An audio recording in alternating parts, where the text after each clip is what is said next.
La primera revolución del hombre, de la humanidad, fue la revolución agrícola. Cuando el hombre desarrolla la agricultura, fue la revolución del Neolítico, hace aproximadamente 10.000 años. Y con esa revolución se desarrolla la agricultura, se empiezan a crear las aldeas, las ciudades y nace la propiedad privada.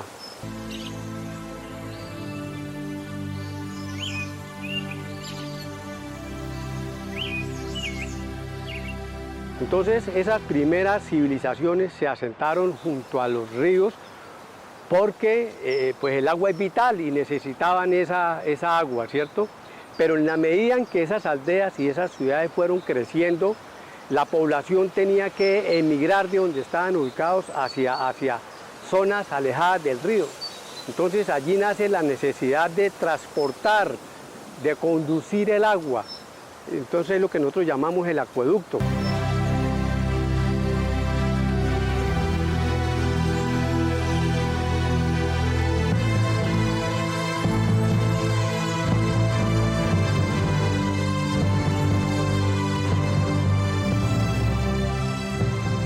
Básicamente las captaciones más importantes del río Pamplonita son la captación de Pamplona y posteriormente la captación de Cúcuta.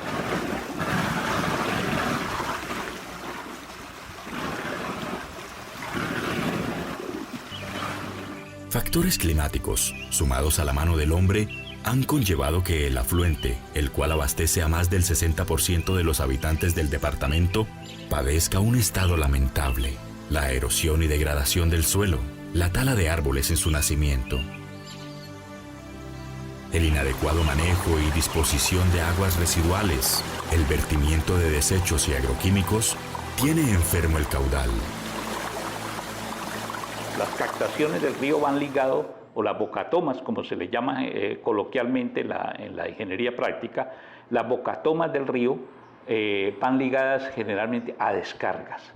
Y esto sí es muy importante porque esto es lo que condiciona al río desde el punto de vista sanitario y ambiental. Me explico. En la parte alta de Pamplona se captan un caudal determinado y ese caudal es devuelto en su mayoría, que eso es un porcentaje que devuelve, pero en su mayor porcentaje está devuelto en forma de aguas residuales en Pamplona. A partir de Pamplona, más o menos a la altura de la curva de los Adioses, tiene una carga contaminante similar a la de un alcantarillado. Entonces eso pues no hay que ser tan extremistas de decir que nos llega completo hasta la captación de Cúcuta, pero sin embargo, a la captación de Cúcuta llega en condiciones no aptas para consumo humano. Y cuando estoy hablando de consumo humano, no es para consumirlas, sino para ser tratadas, de manera que ya estamos ahí perdiendo algo desde el punto de vista sanitario, que no llega en condiciones adecuadas ni para ser consumida después del tratamiento de agua. Desde su nacimiento, desde su paso por Pamplona, sucede también la disposición de aguas negras al río, que lo hacen tanto Pamplona como Bochalema, como Chinácota, como Los Patios, como Cúcuta, causándole grandes problemas.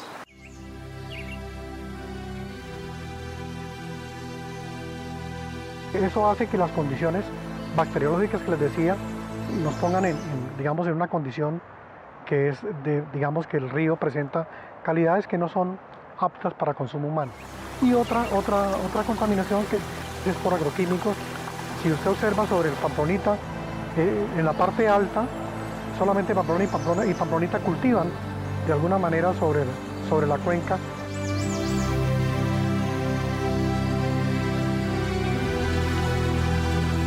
Y aquí para abajo, en algunos barrios periféricos de la ciudad, vemos cómo hay explotaciones pecuarias que envían allí sus contaminantes al río.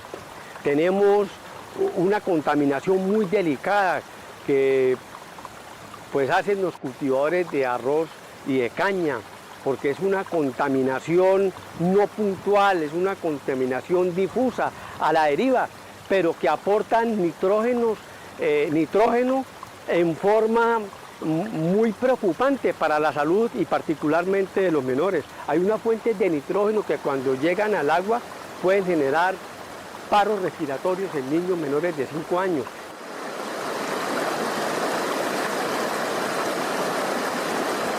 Hay mucha descarga industrial, de hecho, ¿no? Ahí le introducen a los ríos metales pesados, cosa que es muy delicado. Pero las principales fuentes de contaminación de los ríos definitivamente son las descargas de aguas residuales. Le introducen al río una serie de contaminantes absurdos. El principal problema de los ríos fue cuando empezaron a crearse los alcantarillados. Mire qué cosa tan singular. Algo que fue indispensable. Aleja la basura de la vista porque enfermarás, decía una cita bíblica por allá, ¿sí? Entonces, los romanos lo que hicieron fue crear grandes conductos que llevaban las aguas a los ríos, pero nos quedamos con esa mala costumbre de descargar los residuos nuestros a los cuerpos de agua. Llamamos ese concepto de cuerpo de agua receptor no debía existir, porque eso crea la contaminación de los ríos.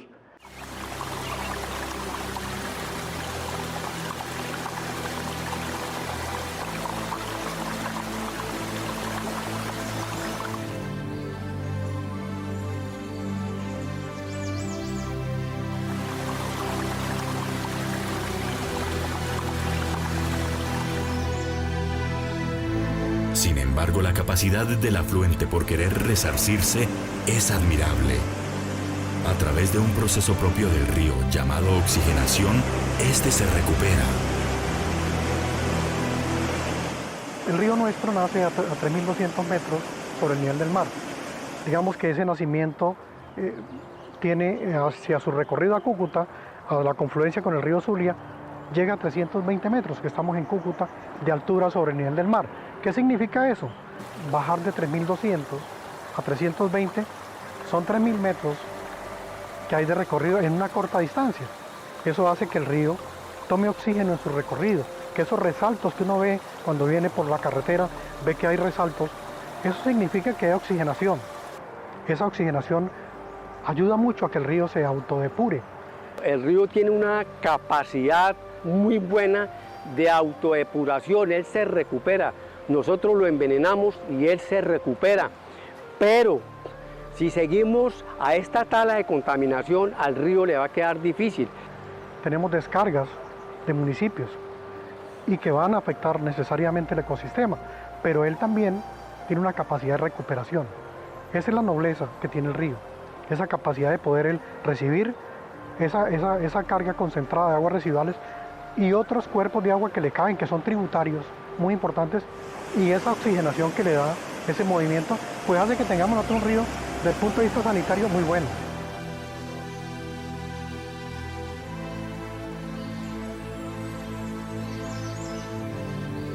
El oxígeno libre es fundamental para la vida de los peces, plantas, algas y otros organismos. Por eso, es considerado como un indicador de la capacidad de un río para mantener la vida acuática. Y hay otro tipo que no es contaminación propiamente dicha, pero que sí altera mucho la vía normal del río, que es la extracción de material de arrastre, hecho a veces en forma descontrolada por las personas que ejecutan allí la labor.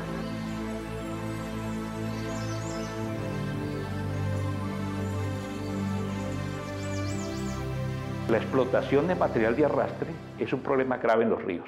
Sobre todo en el río Pamplonita se toma material de arrastre despiadadamente de los ríos. Esto no es que no se puede hacer. Nosotros definimos el río desde el punto de vista geomorfológico como un cuerpo de agua con un equilibrio precario entre el caudal, el transporte sólido y la pendiente. Dijimos que cualquier intervención de estas condiciones variaba las condiciones naturales del río, de manera que la explotación de material de arrastre tiene que hacerse bajo unas condiciones muy delicadas. Aquí no se hace eso.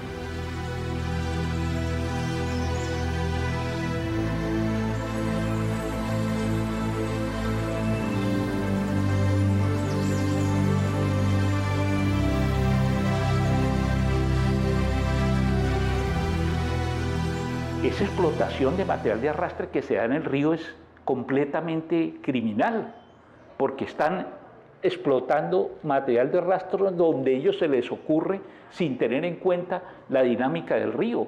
Esto es supremamente grave. El río responde y responde a las malas. El río no responde con caricias, el río responde a las malas.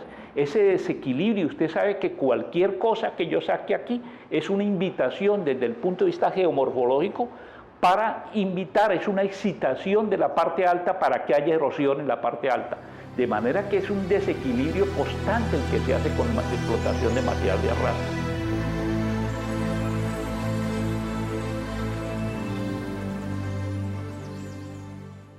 En junio de 2007, una explosión en el oleoducto Caño Limón Coveñas produjo un derrame de petróleo que contaminó las aguas del río Pamplonita y afectó gravemente su ecosistema.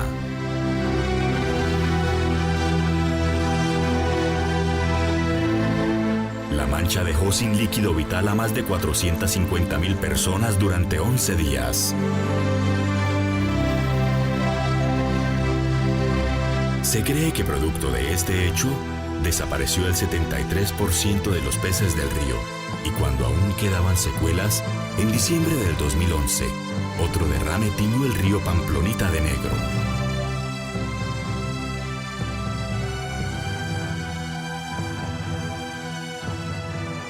Bueno, hablar de los dos grandes derrames de hidrocarburos en el Pamplonita es, digamos que una historia de las más duras que hemos vivido, por así decirlo, de las experiencias quizás de mayor impacto en Colombia sobre cuerpos de agua que abastecen acueductos municipales.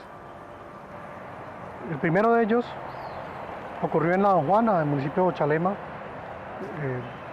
Según lo que se determinó, una válvula ilícita que se había colocado allí generó que una presión del oleoducto generara un derrame muy importante de crudo sobre el río.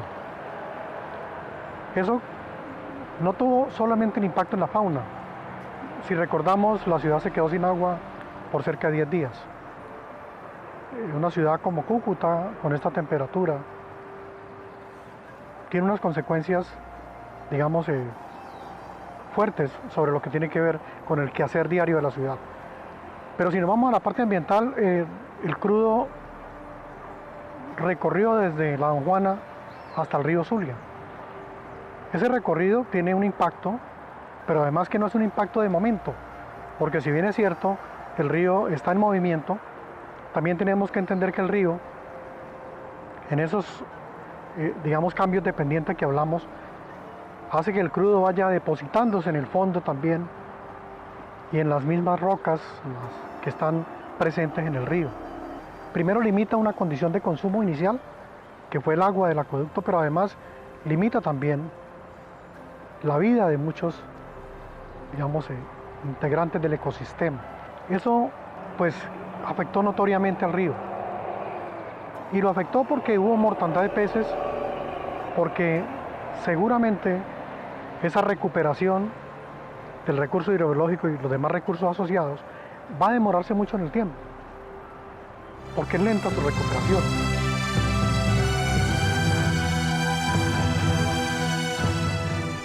Y en menos de 5 años, un nuevo derrame, que fue en Chinácota, que también hace su recorrido por el río Pamplonita hasta el río Zulia. Entonces, esa afectación, digamos, fue de las cosas que, digamos, en el río tuvieron un gran impacto. Y un gran impacto que aún estamos valorando.